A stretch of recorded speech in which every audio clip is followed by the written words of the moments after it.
Hello students, welcome back to our YouTube channel Shiksha Din पे आप सभी का स्वागत है। तो बहुत टाइम बाद ये वीडियो आप लोगों के लिए आ रही है और जो लोग फर्स्ट टाइम विजिट कर रहे हैं हमारे चैनल पर तो लाइक शेयर सब्सक्राइब करना मत भूलिएगा और ऐसे ही एंड तक बने रहिएगा। और आई होप आप लोगों को ये चैप्टर 6 क्लास 6 चैप्टर 12 बियॉन्ड अर्थ आपको ये चैप्टर समझ आएगा टिल द एंड। देखना वीडियो को, ठीक। और सारी चीज़ें बहुत आराम से समझेंगे, लाइन बाय लाइन हम चीज़ों को रीड करेंगे, अंडरस्टैंड करेंगे। ओके, तो करते हैं हम आज की क्लास को शुरू। तो सबसे पहले हमारा चैप्टर 12 है क्लास 6, ठीक है। एक सेकेंड, क्लास 6, ठीक है। और चैप्टर नंबर 12 है बियॉन्ड अर्थ और हम वन बाय वन ऐसे ही class 6, 7th, 8th, 9th, 10th ऐसे ही हर क्लास के चैप्टर्स को हम बहुत ही अच्छे से स्टडी करेंगे और ये वीडियोस आपके लिए आती रहेंगी, तो चैनल पर बने रहिएगा, ठीक है। तो सबसे पहले है Nubra is a beautiful region in Ladakh. अगर हम बात करें अगर नुब्रा रीजन की, तो आपका जो नुब्रा है ना एक बहुत ही सुंदर रीजन है और कहाँ लाया करता है, ये आपका लद्दाख में है, ठीक है। An 11-year-old girl, young Dole, and her twin brother Dorje live in one of the village of this region। तो यहाँ पे क्या बोला गया है, 3 लाइन्स में यही कहा गया है कि नुब्रा एक बहुत ही ब्यूटीफुल रीजन है लद्दाख में और एक 11-year-old गर्ल यंग दोल और उसका जो ट्विन ब्रदर है दोरजे वो इसी रीजन में रहते हैं, ठीक है। ये आप देख सकते हैं पिक्चर, ये है आपकी नुब्रा इन लद्दाख और लद्दाख कहाँ है आपका इंडिया में। They love their surrounding, the majestic mountain peaks and the glacier, but their favorite is the night sky when the entire sky is lit up with thousands of stars। तो क्या बोला गया है कि इन दोनों को सबसे अच्छी चीज़ क्या लगती है, सराउंडिंग, जो भी उसके आसपास की सराउंडिंग है, जैसे माउंटेन पीक्स हो गए, ग्लेशियर्स हो गए, ठीक है। ये बहुत ही सुंदर सराउंडिंग्स हैं इनके आसपास, बहुत मतलब कहते हैं ना जिसको कि इतना सुंदर कि बस मन करता है कि देखते रहे। लेकिन जो उनकी फेवरेट चीज़ है ना वो है night sky, when the entire sky is lit up with a thousand of stars। उनको रात, ठीक है, जब रात हो जाती है ना और जब रात में तारे चमकते हैं बहुत सारे, तो वो चीज़ उनकी फेवरेट है। The weather in Nubra is almost cloudless. और जो वेदर होता है नुब्रा में वो कैसा होता है, क्लाउडलेस, आपको बादल नजर नहीं आएंगे, ठीक है।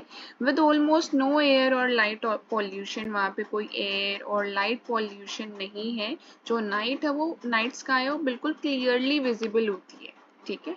Night after night young Dol and Dorje observe the stars and experience an immense sense of awe, ठीक है।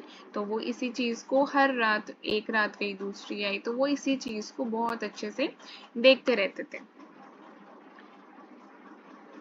Growing up, young Dole and Dorje have been hearing interesting stories about stars from their elders.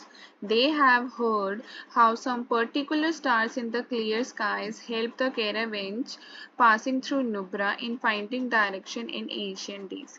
तो जैसे जैसे वो बड़े होते जा रहे थे, ठीक है, तो उन्होंने बहुत सारी इंटरेस्टिंग स्टोरीज भी सुनी है अबाउट स्टार्स अपने एल्डर्स से, ठीक है। तो उन्होंने सुना है कि जो पर्टिकुलर स्टार्स होते हैं ना क्लियर स्काई में, वो हेल्प करते हैं कैरावैन्स को पास करने के लिए, मतलब नुब्रा वैली से गुजरने के लिए कैरावैन्स को कौन हेल्प करते हैं, जो पर्टिकुलर स्टार्स की शेप होती है, तो उनको हेल्प करता है डायरेक्शन फाइंड आउट करने में। बहुत एशियन डेज की बात है ये, तो बहुत पुराने दिनों की बात है। जो कैरावैन्स गुजरते थे ना नुब्रा वैली से, तो क्लियर स्काई तो है ही वहाँ पे, तो वहाँ के जो पर्टिकुलर स्टार्स होते हैं वो उनको डायरेक्शन फाइंड आउट करने में हेल्प करते हैं। They wonder how far away and how big stars are. They also enjoy trying to find some pattern among the stars that remind them of familiar object। Have you ever looked at the stars in the night sky and tried to connect them with the imaginary line, just like dots and line in a drawing? तो जैसे आपने night sky में stars को देखा होगा, तो क्या आपने कभी उनको कनेक्ट करने की कोशिश करी है इमेजिनरी लाइन से? ठीक है, जैसे जस्ट लाइक डॉट, जैसे एक स्टार यहाँ है एक स्टार यहाँ है, तो जस्ट लाइक डॉट की हेल्प से कनेक्ट करो करके देखा हो आपने, या फिर लाइंस की हेल्प से ऐसे कनेक्ट करके देखा हो। तो ये चीज़ें भी हम आगे डिस्कस करेंगे अभी। जैसे ये एक्टिविटी है, आप एक्टिविटी रीड कर सकते हैं। नेक्स्ट मेन जो हमारा टॉपिक आता है that is stars and constellation. At night when we look up at the sky we see many stars. ठीक है, ऑब्वियस बात है, रात को हम जब ऊपर देखते हैं स्काई में तो हमें बहुत सारे स्टार्स विजिबल होते हैं। Some stars are bright and others are dim. कुछ स्टार्स कैसे होते हैं, ब्राइट होते हैं, और कुछ स्टार्स होते हैं dim. Stars shine with their own light. Stars shine करते खुद की लाइट से, ठीक है, तो that means stars shine with their own light. Some group of star appear to form pattern which are like shape of familiar things. Long ago, when watching stars in the night sky was a favorite pastime of our ancestors, they identified these star pattern with animals, things or character in a story. तो बहुत पहले की बात है कि जब आप stars को, जैसे फेवरेट पास टाइम अगर किसी का होता था पहले के टाइम में एंसेस्टर्स का, तो वो था कि watching stars in the night sky. ठीक है, और वो आइडेंटिफाई कर पाते थे स्टार पैटर्न्स को एनिमल्स थिंग्स के साथ, या फिर कोई भी कैरेक्टर होता था स्टोरी में उनके साथ वो उनको रिलेट करते थे। Many culture had name for pattern based on their own story. These imaginary shapes help them in recognizing stars in the sky. Recognizing stars and their pattern was useful skill for navigation in olden times. ठीक है, ये चीज़ हम कर चुके हैं कि जब stars को रिकॉग्नाइज करना और उनके पैटर्न को जो रिकॉग्नाइज कर लेता था, ये बहुत ही यूजफुल स्किल होती थी नेविगेशन के लिए, बहुत ही ओल्डन टाइम्स की अगर हम बात करें तो। Before the arrival of modern technology or even before the invention of the magnetic compass तो बाद में आया है ना, तो magnetic compass it helped people, particularly sailors and travelers, in finding direction at sea or on land. ठीक है, तो अगर हम कंपास की बात करें तो before the arrival of the modern technology और इवन बिफोर द इन्वेंशन, तो अगर यहाँ पे बात हुई है कि कंपास या फिर कोई और मॉडर्न टेक्नोलॉजी आने से पहले भी, ठीक है, ये किनको हेल्प करते थे, ये हेल्प करते थे जो स्टार्स के पैटर्न होते थे, वो सेलर्स को या फिर ट्रैवलर्स को हेल्प करते थे डायरेक्शन को फाइंड आउट करने में। It is still used in emergencies as a backup method, और emergency में ये आज के टाइम पे भी यूज़ किए जाते हैं, बैकअप मेथड में रखे जाते हैं, बैकअप मेथड में आते हैं ये सारी चीज़ें अब, क्योंकि टेक्नोलॉजी बढ़ गई है, बहुत सारी चीज़ें आ गई हैं, अब इनकी ज़रूरत नहीं पड़ती है। In earlier times groups of stars forming pattern were called constellation. तो बहुत अर्लियर पहले टाइम की बात करें तो ये जो ग्रुप ऑफ स्टार्स ऑब्जर्व होते थे, जो पैटर्न बनाते थे, उनको हम बोलते हैं कॉन्स्टेलेशन। तो कॉन्स्टेलेशन होते हैं आपके वो ग्रुप ऑफ स्टार्स जो पैटर्न बनाते हैं। Currently, the region of sky which include these groups of stars are defined as constellation. ठीक है, हम कर चुके constellation. However, since constellation, the pattern of stars are often the most prominent, the term constellation is still commonly used for these groups of stars. ठीक है, अभी हम आगे वो सारे groups of stars को study भी करेंगे.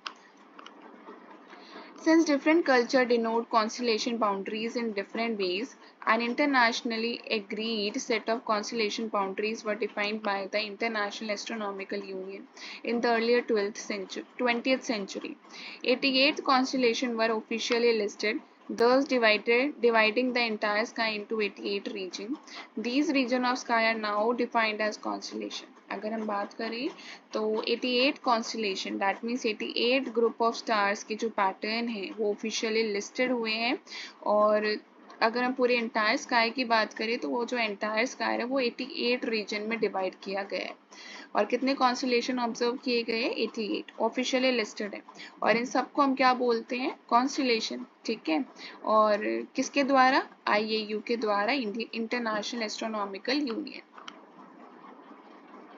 Some constellations are shown in figure 12.3. The stars are joined by, अब जैसे हम आगे पैटर्न स्टडी करेंगे तो जो स्टार्स है उनको हमने ज्वाइन किए इमेजिनरी लाइन की हेल्प से, ड्रोन फॉर इजी आइडेंटिफिकेशन, ताकि हम आइडेंटिफाई इजीली कर सके। तो constellation Orion is often represented as a hunter. अगर हम बात करें तो जो कॉन्स्टिलेशन ओरियन है उसको कैसे रिप्रेजेंट किया जाता है, as a hunter, very important, ठीक है, as a hunter. Next, these are the three, there are the three stars in the middle. कितने stars है middle में? 3, which represent the belt of the hunter, जो hunter की belt को represent कर रहे हैं। Some people imagine that the hunter Orion followed by his dog constellation Canis Major is battling a bull constellation Taurus। ठीक है, तो आपको इतना पता होना चाहिए कि जो कॉन्स्टेलेशन ओरियन है वो रिप्रेजेंट कर रहा है हंटर को, और 3 स्टार्स है मिडल में तो वो रिप्रेजेंट कर रहे हैं belt of the hunter, hunter की बेल्ट को रिप्रेजेंट कर रहे हैं जो बीच में 3 स्टार्स हैं। Some people imagine that the hunter Orion, कुछ लोग ये इमेजिन करते हैं जो हंटर ओरियन है उसको कौन फॉलो कर रहा है, उसका dog, that is constellation Canis Major, और वो किसके साथ बैटलिंग कर रहा है, बुल के साथ, और नाम है कॉन्स्टेलेशन टोरूस।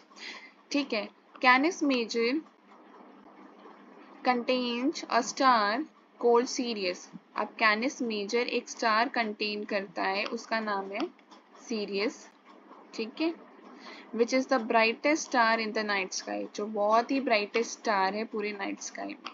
ठीक है, अब यहाँ देखो ये चीज़ है।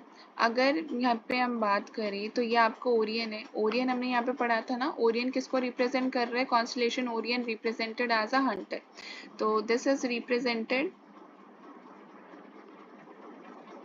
As a hunter. और ये जो बीच में 3 आपको डॉट्स दिख रहे हैं, ठीक है, 3 जो स्टार्स दिख रहे हैं, ये क्या रिप्रेजेंट कर रहे हैं, बेल्ट ऑफ हंटर। और ये जो हंटर है is followed by a dog, ठीक है, जिसका नाम है कॉन्स्टेलेशन कैनिस मेजर, ठीक है, और आप यहाँ लिख सकते हैं ब्रैकेट में डॉग, और इसमें एक सबसे ब्राइटेस्ट स्टार होता है दैट इज सीरियस, ठीक है, सबसे ब्राइटेस्ट स्टार होता है आपका सीरियस।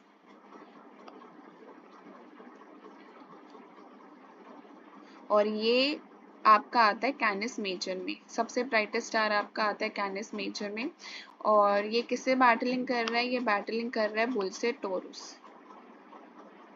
ठीक है, ये चीजें आपको पता होनी चाहिए। Next,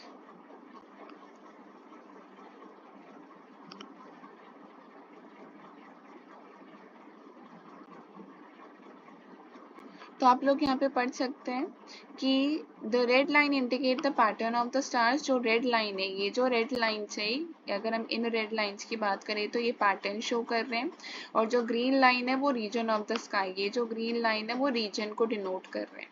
The lines are not seen in the sky and have drawn only for easy identification। ये लाइंस या फिर आपको रेड या ग्रीन लाइंस आपको कहीं भी शो नहीं होगी, ये तो सिर्फ आपके इजी आइडेंटिफिकेशन के लिए इनको सिर्फ बनाया गया है। In astronomy, the term nakshatra is used to denote either a certain star or group of stars। अगर हम इंडियन एस्ट्रोनॉमी की बात करें तो नक्षत्र आप सबको पता है कि सुनी भी होगी आप लोगों ने ये वाली टर्म, तो ये जो टर्म है वो यूज़ की जाती है डिनोट करने के लिए कुछ स्टार्स को या फिर ग्रुप ऑफ स्टार्स को डिनोट करने के लिए, such as Ardra, a star called Betelgeuse in the Orion constellation, and Kritika, a group of stars called Pleiades in the Taurus constellation. Aldebaran, a star in the constellation Taurus, is known as Rohini। Important है, आपको पता होना चाहिए कि कौन सा star किस में आता है आपका, ठीक है।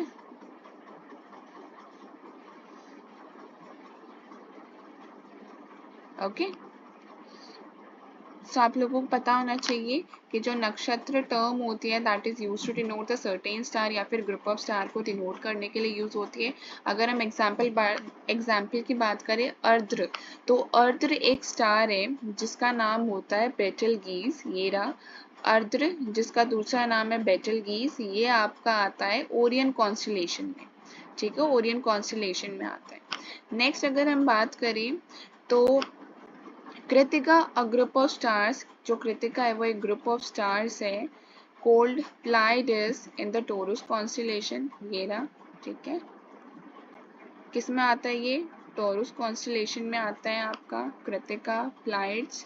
अगर हम बात करें Aldebaran, a star in the constellation Taurus is known as Rohini. Aldebaran आपका ये रहा, ठीक है, इसको रोहिणी भी बोलते हैं, और ये आपका आता है कौन से कॉन्स्टेलेशन में? ये आता है आपके टॉरस में। तो टॉरस में आपके आते हैं दो, एक तो कृतिका और एक रोहिणी, और अर्द्र आता है आपका ओरियन में। तो ये चीज़ आपको पता होनी चाहिए।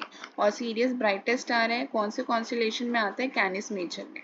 ओरियन कॉन्स्टेलेशन में आते हैं आपके बेटलकीज, अर्द्र, एल्देबेरान, रोहिणी आपके आते हैं टॉरस में, और प्लाइड्स, कृतिका आते हैं आपके टॉरस में, ठीक है।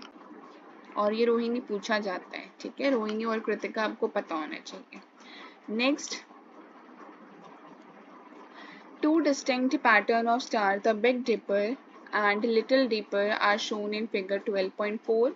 The pole star or Polaris, which is a part of Little Dipper, is also shown. The pole star appears stationary in the north direction, which helps locate the north direction in the northern hemisphere. Again very important है,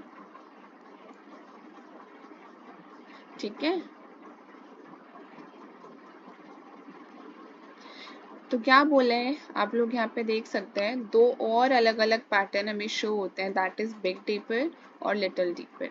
तो यहाँ पे big deeper है ये, और little deeper है ये, ठीक है। नेक्स्ट, द पोल स्टार और Polaris which is a part of little deeper, very important, आपसे पूछ सकते हैं कि जो पोल स्टार या पोलरिस है वो किसका पार्ट है? तो वो पार्ट है आपका लिटिल डीपर का, ठीक है, लिटिल डीपर का पार्ट है वो। Next, the pole star appears stationary in the north direction. Pole star कहाँ पे दिखेगा आपको? बिल्कुल नॉर्थ डायरेक्शन में स्टेशनरी मिलेगा ये आपको, बिल्कुल, जो कि नॉर्थ डायरेक्शन को लोकेट करने में हेल्प करता है, ठीक है। The bigger dipper lies in the constellation Ursa Major, तो जो बिगर डीपर है वो लाई करता है आपका उर्सा मेजर कॉन्स्टेलेशन में, और जो लिटिल डीपर है वो लाई करता है आपका उर्सा माइनर में। In India the bigger dipper is known as Saptarishi and pole star is known as Dhruva Tara. तो याद रखना, इंडिया में बिग डीपर को बोलते हैं हम सप्तऋषि,